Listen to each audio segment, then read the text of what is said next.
I like this movie, but at the same time, either you truly like it or you don't. Some people say it's comprehensible, others say it's incomprehensible.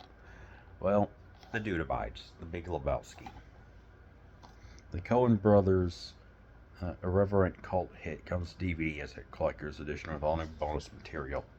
The hilariously twisted comedy thriller stars Jeff Bridges, John Goodman, Steve Buscemi again, and Julianne Moore. Join the dude and his bowling buddies on the journey that blends unforgettable characters, kidnapping, a case of mistaken identity, and White Russians, the alcoholic drink. Enter the visually unique and entertaining world from the creative minds of the Coen brothers, and remember, the dude abides. This is. I don't really. Alright. I don't even know how to review this one, so I'll just give my interpretation. Okay, the dude is a favorite amongst college students for his laid back demeanor.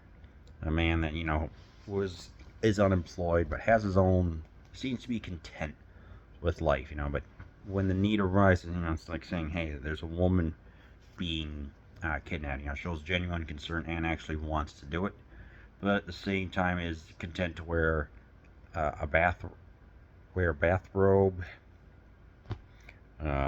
shoes, sunglasses. I'm like, okay, I can definitely understand they were making this character have some layers that you can understand the surface level, but simultaneously see that there's more to him than just the slacker persona.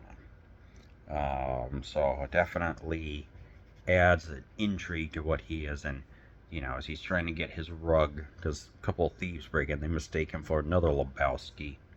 So he goes up to the Big Lebowski, and says, "Hey, my daughter was kidnapped, and the thieves have broken into your place." Said, "Yeah, you're not going to you need to go rescue her." So all the meanwhile, like, he manages to obtain a rug, and he says it really ties the place together. And so what happens is did the daughter really kidnap herself, or was she genuinely kidnapped? Is she satisfied with his life? All the meanwhile, Julianne Moore is coming in and talks about sexual freedom and liberation and everything else.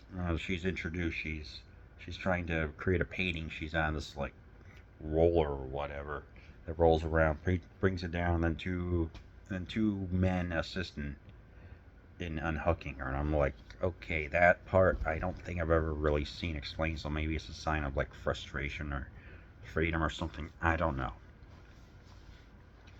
And yeah, obviously when he gets knocked out, the dream sequences, the bowling one, the dancing, and everything else. And I think like the bowling, my opinion is just like it's a more laid back attitude, which we ever actually not get to see Lebowski bowl, which I found to be pretty funny. So maybe I don't know. I think that this movie has a lot of layers to it. I think that you can always find something new going on, like Richard Nixon bowling. Okay, it's certainly very odd, but I mean, the man doesn't really want to see anyone get hurt. He just lives by his own life. But yeah, John Goodman portraying Walter, who's also Jewish, and says that he can't even like. He says that he only pick up the phone if it's an emergency, and follows the rule of, like, the Jewish people have to rest on Saturday. I forgot what it's called. It's right there in the movie. You've seen it. You've heard it. Anyone who's watching this, comment what it is. I would greatly appreciate that. So it's all this style of just different elements coming together, and that's what I liked. Yeah, definitely.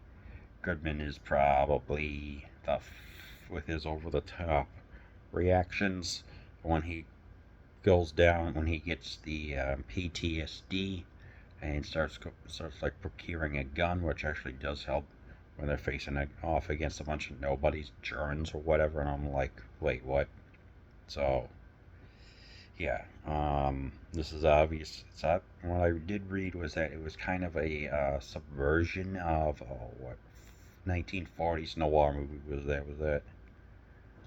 It wasn't Night in the City. It was something else. It was Indemnity, I think, and The Big Sleep. There we go. So obviously it was kind of like a subversion of all things going on in the serious movies, and yet they untangle it and add their own spin on it in a modern day twist of like of that which I will try and get to within time. But for here, I think it's just these characters like the dude who's his reactions to everything. Most people have a consensus that it's his reactions to everything. It's like, well, that's just your opinion, man. Like with the kidnapping and the bowling and everything else. I think it's just how he views the world and either takes it with a large amount of urgency, or he's just like whatever.